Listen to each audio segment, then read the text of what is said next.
अजीब अजीब तरह की भावनाएं उठ रही हैं। एक भावना उठ रहा है कि हाँ, मैं एक बड़े पार्टी के बड़े जिम्मेदार जगह पर हूँ तो मुझे वो जिम्मेदारी को निभाना है। लेकिन दूसरी भावना जो उठ रही है वो ये कि मैं अपने घर आया हूँ, मेरा यहाँ लोगों से एक पारिवारिक रिश्ता है, इसलिए बहुत ही अच्छा लग रहा है सहरसा आने। चुनावी समय है, इस साल चुनाव होना है, सारी पार्टियां लोगों के पास जा रही है और अपना मैनिफेस्टो बता रही है, जनस्वराज भी पहुंच रही है, लेकिन लोगों में कहीं ना कहीं ये बात चल रही है कि सभी पार्टियां जिस तरह से लोगों को प्रलोभन दे रही है, जनस्वराज भी प्रलोभन दे रही है, इस पर क्या कहना? मैंने, आप यहीं बैठे थे, आपने सुना कि मैंने अपने लोगों को क्या कहा है। मैं तो पहले इस बात से चिंतित हूँ कि ठगे हुए लोग जो आज 35 वर्षों से ठगे जा रहे हैं, उनको कोई खास वजह हमें देनी होगी कि वो जनस्वराज पे यकीन करें। और वो मैंने इन लोगों को बताया है, ये सार्वजनिक जगह थी और भी अपने बैठकों में उनसे बात करेंगे कि हम जो भी चीज़ अपने जनता को कह रहे हैं कि जनस्वराज ये करेगी, वो मोटे तौर पे उनको बताया जाए कि वो जनस्वराज कैसे करेगी। और मेरा ये विश्वास है अनुभव के आधार पे कि अगर जनता को आप अच्छी नीयत से ठीक तरह से कोई बात समझा दीजिए तो उसको समझ में आ जाती है।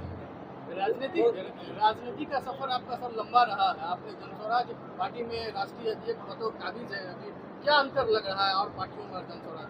भाई, अन्य पार्टियों में मैं जाया करता था, किसी और की पार्टी होती थी, बना बनाया ढांचा होता था, उस ढांचे में अपने आप को कहीं ना कहीं फिट करना पड़ता था। जनस्वराज जन्म से हम लोगों ने इसकी कल्पना की, इसको बढ़ाया, प्रशांत किशोर जी को देखा कि किस अद्भुत तरीके से एक व्यक्ति, एक अकेला व्यक्ति 2.5 साल अपनी हड्डी गलाकर बिहार के 5000 से ज्यादा गांवों में पैदल घूमकर लोगों में जो उसने विश्वास पैदा किया, तो ये अनुभूति और अन्य दलों की अनुभूति में कोई तुलना ही नहीं है।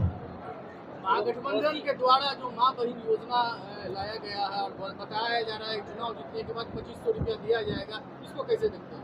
पहली बात तो मैं उनसे हाथ जोड़कर बड़े विनम्रता से कहूँगा कि अच्छी बात नहीं है, लेकिन गांव भर में ये दो शब्दों को एक साथ जोड़कर लोग दूसरे तरीके से इस्तेमाल करते हैं।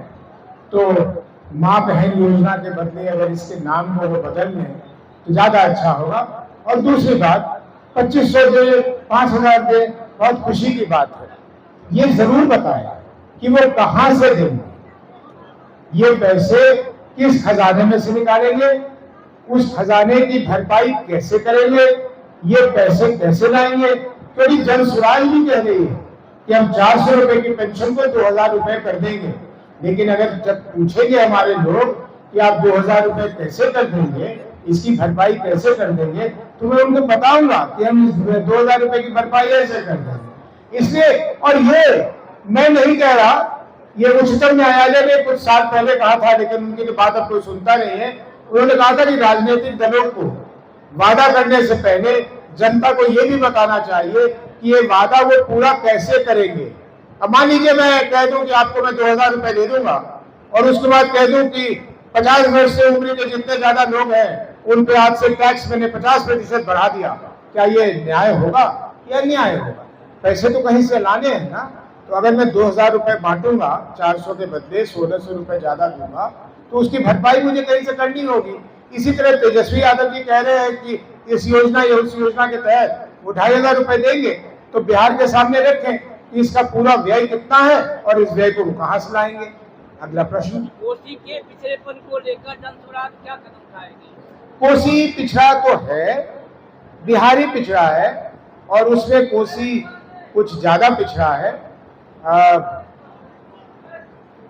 आपको जान के शायद हैरानी हो, जो पहला कोसी नदी को बांधने का काम हुआ था, वो सारा काम को मेरे स्वर्गीय पिताजी श्री टीपी सिंह जी ने किया था और वो मात्र 20 वर्ष के लिए वो डैम बनाया गया था, लेकिन वो 80-90 वर्ष तक वो डैम चल रहा है, क्योंकि उस जमाने का काम ऐसे होता था। इसलिए कोसी के क्षेत्र के बारे में मुझे विशेष रूप से मालूम है और कुछ व्यक्तिगत लगाव भी रहा है।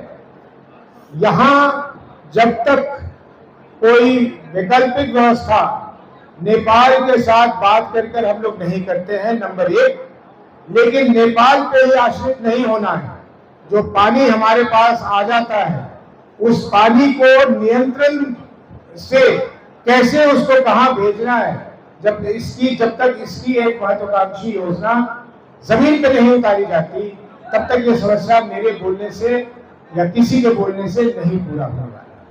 उसी में मकई, मखाना, मछली का उत्पादन अधिक होता है, लेकिन किसानों को इसका वाजिब मूल्य नहीं मिल पाता है। इसके लिए जन क्या कदम उठाएंगे? आपने अच्छी बात की है। वाजिब मूल्य का परिभाषा हम लोगों को बदलना होगा।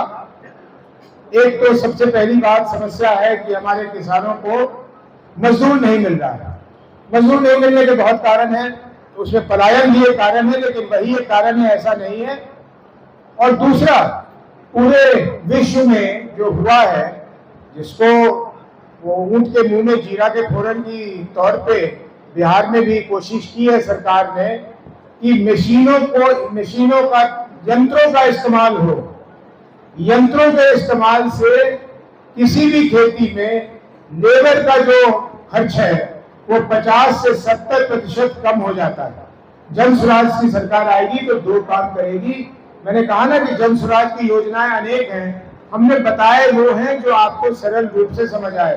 पहले हमने कहा है कि नगदी खेती के लिए हम मनरेगा से इसको लिंक करके मनरेगा के मजदूर के माध्यम से हम इस खेती को करवाएंगे। लेकिन जब नहीं